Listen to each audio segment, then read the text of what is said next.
Hello friends, welcome to Let's Get Lit. Today we have with us Dr. Muhammed Afzal P, who's an assistant professor at the Department of Humanities and Social Sciences at BITS Pilani.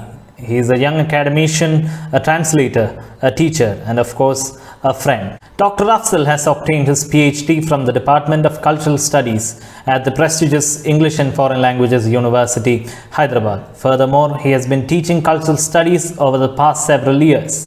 Today, we'll be talking to Dr. Afzal about cultural studies in India, its politics and history. Without much ado, let's get lit.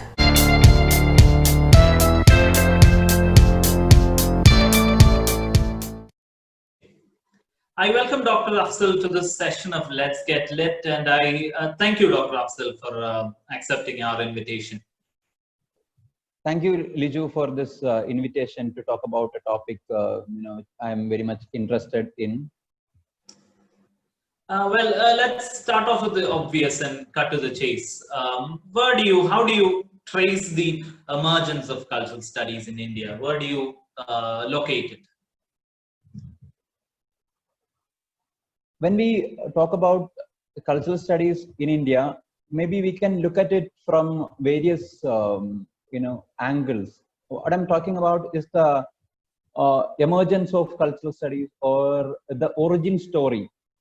Depending on where we look at it, one can think of it, in humanities, in the crisis in humanities, for instance, or the cultural turn in social science, for instance, or the new kind of institutional spaces that were opening up in the 90s or after 90s.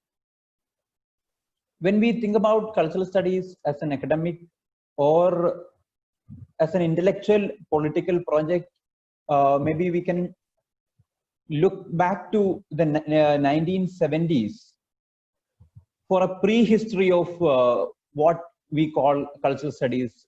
Maybe we know that cultural studies emerged in Britain, let us say in the 1950s or 60s. Quite often it is said that with the cultural studies started in some sense with the setting up of the Birmingham Center with Richard Hogarth as its director. But we need to keep in mind that that is not the originary moment, or there is no originary moment of that sort. There is a prehistory, there is earlier way of thinking about culture, and there were many other socio-political instances which went into the making of cultural studies as a field. The research questions that were there in cultural studies. But we see that by 90s or 80s, cultural studies became internationalized. But if we look for similarities between cultural studies in Britain and cultural studies in India, it might not be very productive because of the question of specificity, an aspect which many of the early practitioners of cultural studies were very much aware of.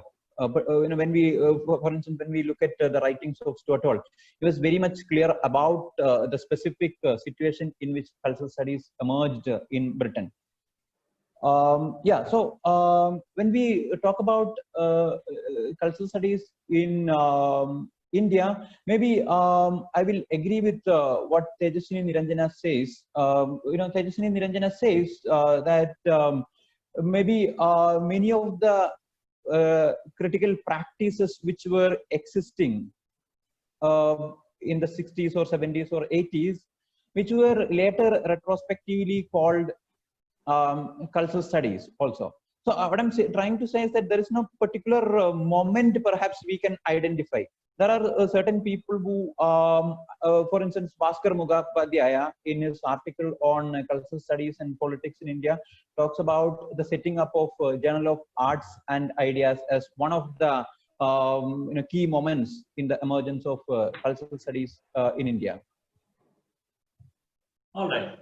So cultural studies as a discipline itself is said to be grounded in national cultural spaces. As you talked about, even though we cannot place a particular point of origin for cultural studies in India, how do you think the particularities of the Indian state, its culture and its politics affected how cultural studies is conducted in India? Yeah, so before answering this question, I want to make it very clear that most of my understanding in this subject or in this area comes from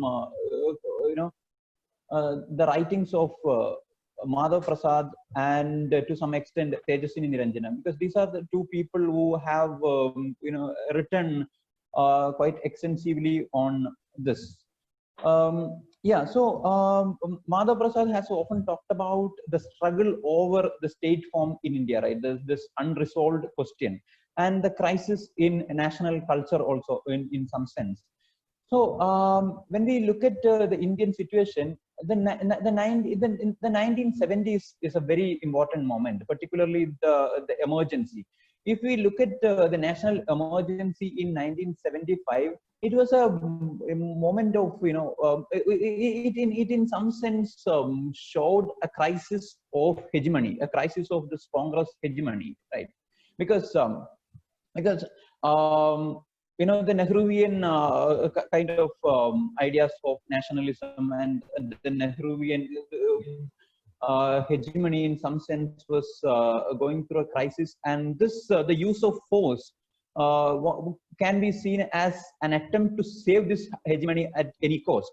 So this is a key moment, and after the emergency, if we look at various parts of the country, there were a lot of social movements emerging or re-emerging, in some sense, because see, these questions were there, and it is often pointed out that it is the emergence of various social movements, the threat that the state feared, the threat that the state sensed in the emergence of various social movements, that in some way led to the declaration of emergency. So I see when Stuart Hall talks about the theoretical legacies of cultural studies in Britain, he talks about how feminism and the question of race entered the agenda of cultural studies in Britain at a later stage, right? But as some scholars have pointed out, in India, maybe from the beginning itself, social movements have had a very important, a foundational role, to borrow from Tejaswini Niranjana, a foundational role in the emergence of cultural studies. The same can be said about many other Asian countries also. So this relationship between social movements and the critique that these social movements offered of the nation, like in the 70s, a critique of the nation emerged, right, from various corners, from its fragments, so to speak, like the tribal question, the women's movement, and Dalit critique of the nation, etc., emerged, and that is one. So when we think about the Indian situation, the crisis of legitimacy that the Indian, maybe the nation state and its institutions faced, that is a critical moment where cultural studies practice found a space for itself. Okay, Dr. Afzal, you talk about how social movements have been foundational to the Indian way of doing cultural studies. If it is so, what kind of questions, research questions, do Indian cultural studies raise? Yeah, so I have spoken about how cultural studies encountered social movements, so to speak, in the 70s, when feminism and the question of race entered the agenda of cultural studies. Stuart Hall talks about this at some length in his essay, Cultural Studies and its Theoretical Legacies. I'm not going into that. When we look at the situation in India, as I mentioned, since it has had a very strong constitutive relationship, so to speak, with social movements and the critique of nation that these social movements mounted, the questions have been that of that of peasants, that tribals, women's question, or the caste question, the question of secularism, etc. have been very recent, and also the question of regional identities, for instance, and then also the question of media, particularly television, and then also popular cinema.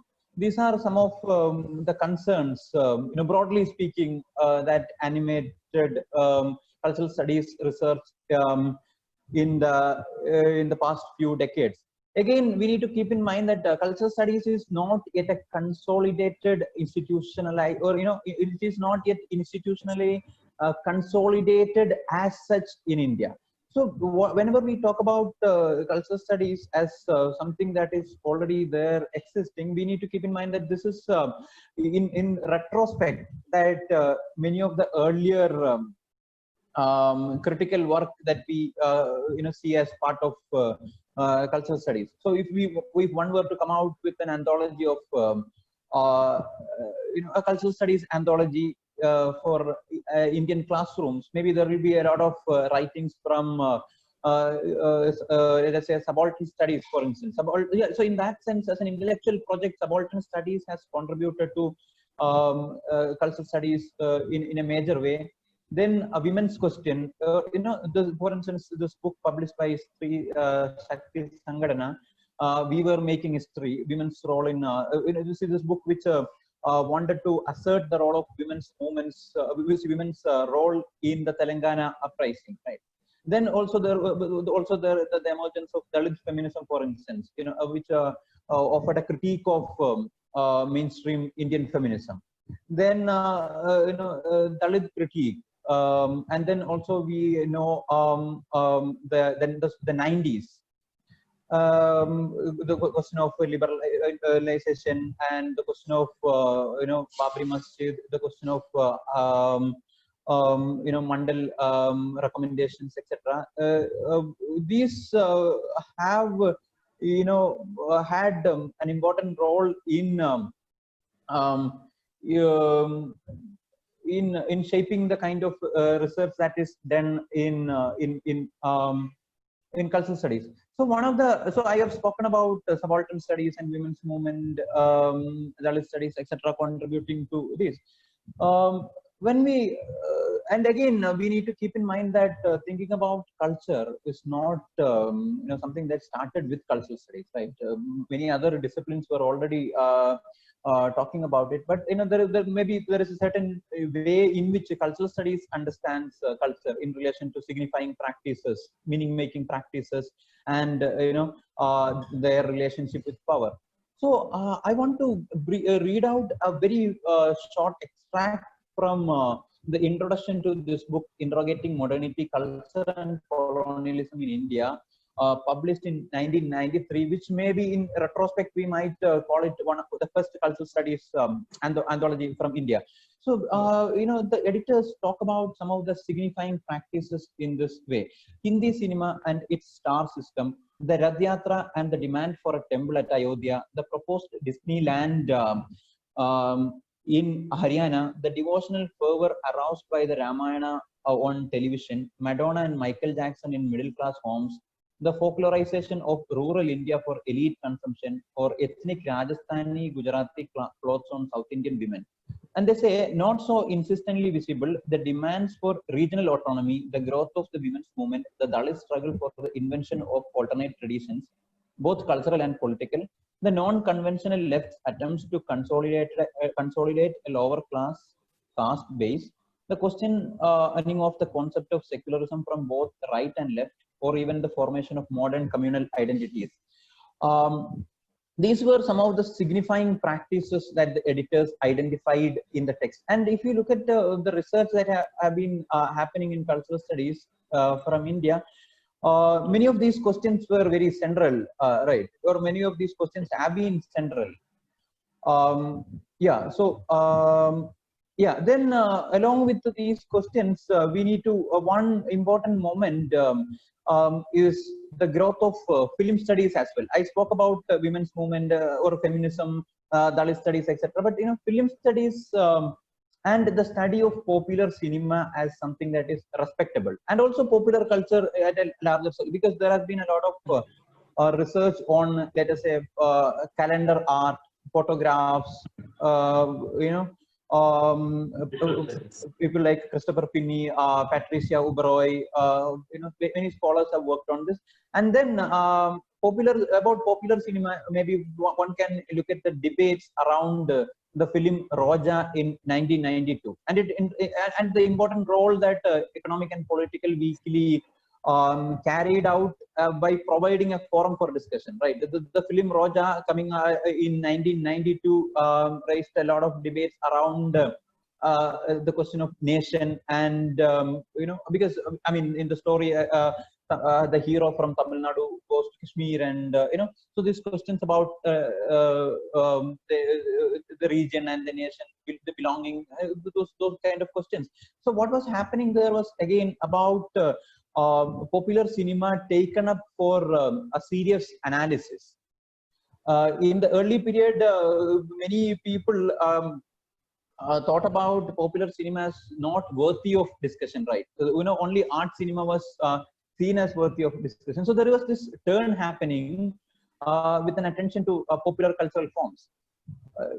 Then again in 1992, the controversy around the film Fire, and the questions it raised about Indian culture, and questions of sexuality, etc. That was also very central in studies on popular cinema. Along with that, maybe I will also count the work of M.S. Pandian, The Image Trap. One of the earliest studies to look at this phenomena of film stars becoming politicians, and later works have looked at this relationship between film stars becoming politicians, and the relationship between linguistic identity and political subjectivity, etc. So so this broadly, the development of film studies and also the study of popular cultural forms have contributed to this. So even when you talk about there being studies of the popular culture, especially cinema, subaltern studies, don't you think that the way cultural studies is being practiced in India right now is limited to the academic circles alone? Has it reached the populace, the imagination? See, there are two ways of looking at this flow between,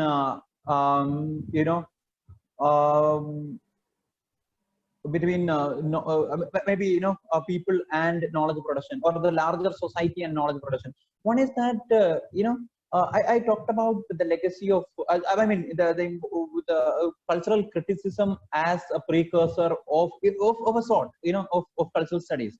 See, much of or a lot of what is formalized in academic research is something that already happens in the popular domain. So it is not as if academic research is something very isolated from this, right? You to often borrow. See, if you look at much of the writings on popular culture now, they happen in other kind of platforms, and then maybe consciously or unconsciously they are also making use of some of the theoretical insights from academic works. So in some sense, I feel that something that is already in the popular domain might be formalized in a certain in a different way. But then there is this other element. I do think that the discussions around the popular cinema, popular culture have changed the way people look at these products. The many writings that now we see on films, they are aware of these questions related to gender, representation, sexuality, caste, etc., right?